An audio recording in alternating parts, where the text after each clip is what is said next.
എന്നേശുവേ, അങ്ങയുടെ പാദം കുമ്പിടുന്നു ഞാൻ.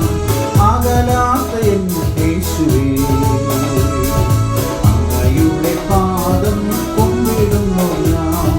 കുശവന്റെ കയ്യിൽ കളിമണ്ണു പോൽ തന്നിടുന്നു എന്നെ തൃക്കരങ്ങളിൽ.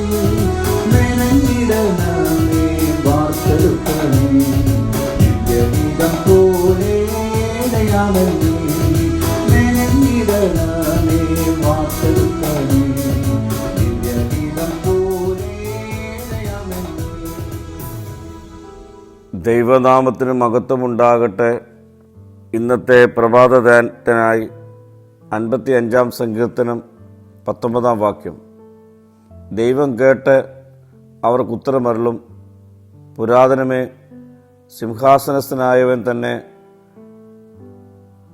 അവർക്ക് മാനസാന്തരമില്ല, അവർ ദൈവത്തെ ഭയപ്പെടുന്നുമില്ല.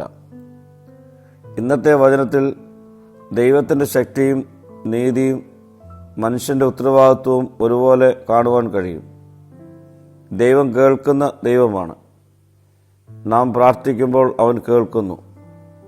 മനുഷ്യൻ കേൾക്കാതെ പോയാലും ദൈവം കേൾക്കും.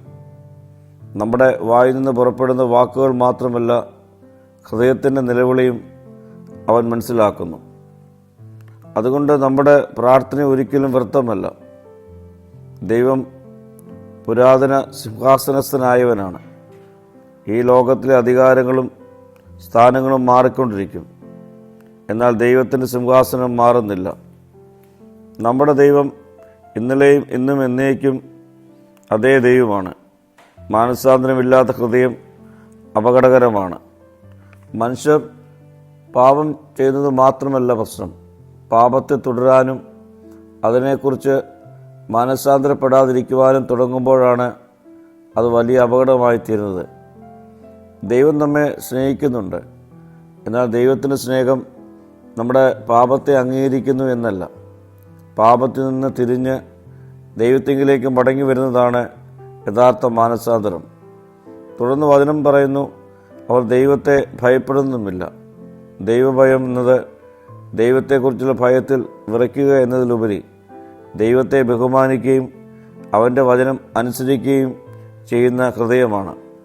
ദൈവം നമ്മെ കാണുന്നുവെന്ന് അറിയുമ്പോൾ നാം പാപത്തിൽ നിന്ന് മാറി നിൽക്കും. ദൈവം നമ്മുടെ ചിന്തകൾ അറിയുന്നുവെന്ന് മനസ്സിലാക്കുമ്പോൾ നമ്മുടെ ഹൃദയം ശുദ്ധീകരിക്കും. ദൈവം നമ്മുടെ പ്രവൃത്തികളെ കാണുന്നുവെന്ന് അറിയുമ്പോൾ നാം നീതിയിൽ നടക്കും.